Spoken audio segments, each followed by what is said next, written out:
It is now full gas towards the cyclocross season for me, and I thought I'd show you a full breakdown of the training that I've planned out over the next 10 weeks leading into the cross season and into some of my bigger races. Now, I am no Tom Pidcock, so don't get too excited about some mega training, and I am no expert, so I'm sure people will have tips for me. That's why I want to share this video, just show you what I'm doing, how I plan on getting as fit as I possibly can, as fast as I can for the cross season. And also, I love getting the feedback from you guys. Absolutely slate what I'm doing if you think it's rubbish, or just provide me with any extra input that you think would be good. But I'll jump into it and show you a screen recording. So I've got my training peaks up now on the computer, and you can see from the 4th is when I've been on holiday, and then I'm going to be jumping straight into full gas training ready for the cross season.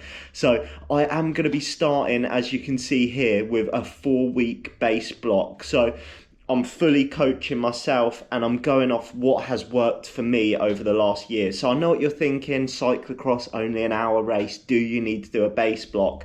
But I completely believe you do. I don't want to fill you with all this rubbish of you've got to build the foundation of your house, blah, blah, blah. But essentially that is what it is. The bigger your aerobic base, the bigger you can take your top end. So I would have liked to start this training process a little bit earlier, but you know, we had planned our honeymoon, and this was sort of the best way of doing it for me. So I'm going to jump in with a 4-week base block. In that block, I am also going to have to start doing some running. Now, I said at the beginning of this year that I was going to start running more. I hate running. So what I've planned on doing, rather than at the beginning of the year, I was like, I'm going to be a good runner this year, because I'm not good when it comes to cyclocross and running. And I thought, rather than doing my usual thing where I jump in and I'm like, I'm going to do a 40-minute run twice a week, blah, blah, blah, I'm starting with 2 10-minute runs once a week. The plan is to build it as a small habit, and then I can slowly progress, get used to it. Because to me, you're probably thinking 10 minutes is pointless. Yeah. And maybe it is, maybe it isn't, but it's just getting me in the habit of actually getting out the door and doing a run, because I make sure any training that I hate doing is done in the morning. So I prefer training in the morning, basically. If I could, every session I'd do in the morning is when it's what works for me. At the weekends, I go out early, do my training in the morning. I'm not great in the afternoon, but obviously with work, I will run before work and then train after work, my cycling stuff, because I will still be able to hit my session after work because I enjoy the training. So there's some running, and then obviously you'll see in there's still some crits. I've left them in there, put question marks in. The only definite one is Guildford crit, because for me to get the volume in, I don't think I'll be able to do the crits to the best of my ability, one, and also I don't think I'll be able to recover from them to still do the training. So I'm gonna play them just by, like, on the day, if I'm feeling it and they've got entry on the line, I might go and do it. But so we're starting base block. First week, we're going to go for 15 hours. I've got some overgeared sprints in there, so just hitting that real top end max stuff as well. And then also at the weekends, just to mix up the longer rides, I'm getting some zone 3 work in there. So just 3x12, and we'll progress with different things as well. Moving into week 2, we up it again, 18 hours. So I'm just progressively overloading the base block each week with some more sprints, working that max power, what I need to work on, getting out the corners in cross nice and fast. And then at the weekend, I'm going to do another zone 3 session in my longer ride. And I'm not going to be like top end zone 3, it's just going to be above zone 2. So bottom end of zone 3, and I'm going to work on some low cadence stuff. So I absolutely hate low cadence work. So just 60 RPM grinding as if I'm going through the mud.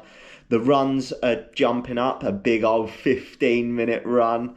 They're going to be Tuesday and Thursday each week. Then week 4 is going to be 21 hours. That is a big week for me. That will match probably the biggest week I've done on the bike. So same again, I'm doing sprints Tuesday on the bike, some seated, some standing, and then I'm doing some zone 3 work on the Thursday, and then Saturday and Sunday are just going to be 2 big endurance rides. And then going into the final week of the base block, the runs have built up now. We're getting up to like 30-minute run. All right, big man. And I'm going to be trying to hit about 24 hours this week. This will be my biggest week. So it is going to be purely zone 2 stuff. This is what has worked for me this year. Big volume and big zone 2 stuff building my base has taken my fitness to another level and just made me a lot better on the bike. And when I've come to do the harder efforts, it's been mega. And I've tried everything else. I've tried Sweet Spot, tried this, and the high volume just works for me. It's not for everyone. I have got a lot of time to be able to do this. If you've got a family, stuff like that, you cannot fit this in with a full-time job.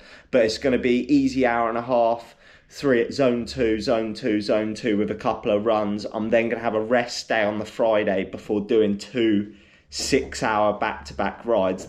This will be my biggest week and my biggest weekend. So I'm just keeping it pure zone 2 and not doing anything that's just going to wreck the legs that week. And then we'll drop into a recovery week. So obviously there's a crit in there. That's probably going to be a no, because I want to keep this a little bit easier, let the body adjust all the work I've done, start feeling a bit better, and then at the end of that week I'm going to do an FTP test.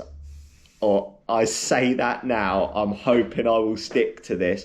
All of this training, it might not be bang on this, I might adjust it here and there depending on fatigue, but I'm planning an FTP test because I haven't done one in probably over a year. Whenever I made my last YouTube video of me doing an FTP test is when I've done it last. So I know I need to do it, but I just hate it with a passion, so I've avoided doing it. There's just nothing fun about burying yourself for 20 minutes on your own. But then after that, we're going to go into a threshold block. So the threshold efforts I'm doing, I'm working on trying to raise my FTP as much as I can, so that basically the higher my FTP is, the more times I surge over in a cyclocross race, the easier it'll be. If I've got like a 250 FTP and I'm doing surges out of the corner at 400 watts, there's only so many times I can do that. Whereas if my FTP is 300 watts, it's not as far over that, if that makes sense. So just them high surges, I'll be able to do more hopefully and recover from them a little bit quicker. So the first week, I'm probably not going to be able to do the crits this week. We'll see, but I'm going to start with all of my threshold efforts are going to be like prolonged efforts. I'm not doing any like mad VO stuff over threshold. I'm going to be doing 1 session a week, which is purely at threshold 3x10.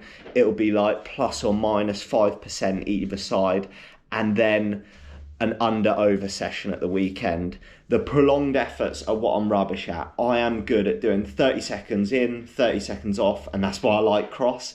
But the best way I've found for me to lift up my threshold is the prolonged efforts.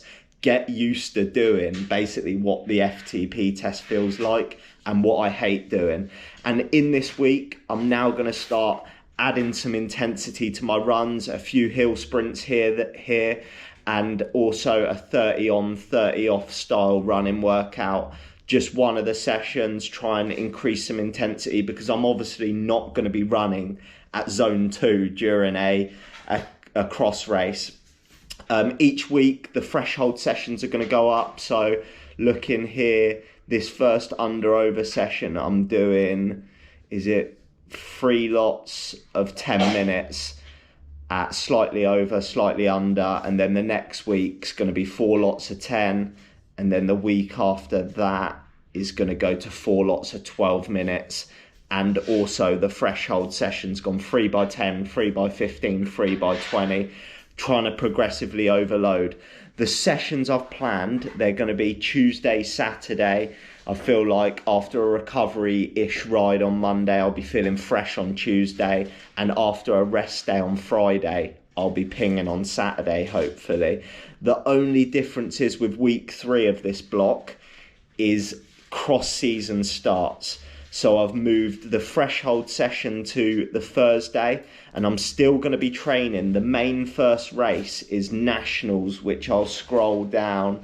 I'm going to be entering the Nationals on the 9th of October. So I will be training through the first few like Wessex League races. So then after that threshold block, we're back into a recovery week, and this is when the cross-specific training will be coming in. So I'll mainly be doing zone 2 in this period. So you can see all my sessions, the recovery week and the CX block that I've got in there. Zone 2, nothing that's going to absolutely smash me. But my intense sessions for the week are going to be the Wednesday cross training and the Sunday cross race. I don't need more than 2 sessions, or I've found when I start trying to do a third one, I just feel absolutely wrecked. And you're probably thinking, why you're not doing any like specific efforts like 15 on, 15 off, Tabata style stuff, which will replicate a cross race.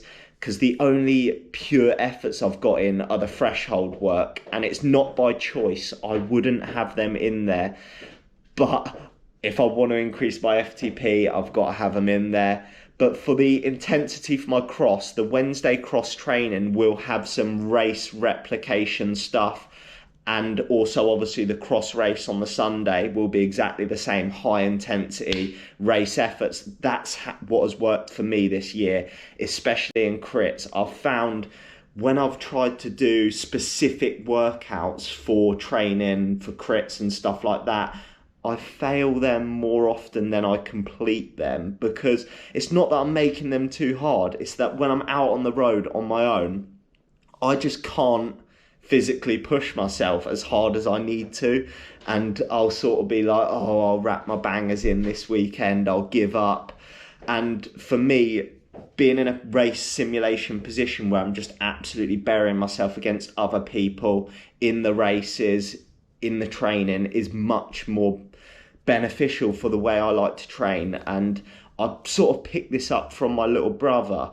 I always used to think, he probably won't mind me saying, but he doesn't train that much, and I used to think, how is he so fast?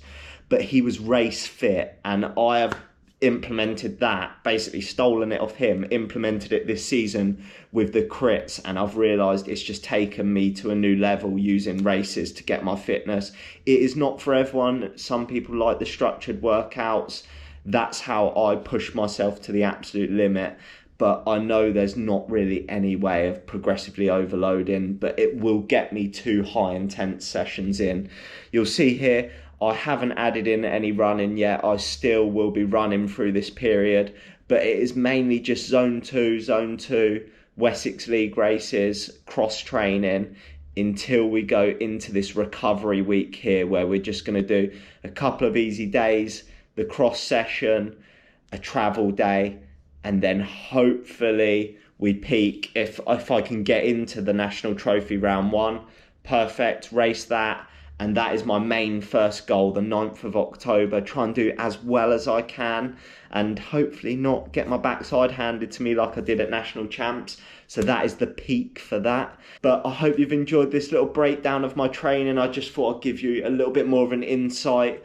Doing this amount of volume isn't for everyone, and obviously using the racing and cross-specific training isn't for everyone, but this is what I've found has worked for me, and I just wanted to give you a little bit of an insight into that. It's a bit of a different video for me, this sitting down waffling on about my training, but I hope you've enjoyed it, and I'll catch you in the next one where we start burying ourselves ready for the cross season.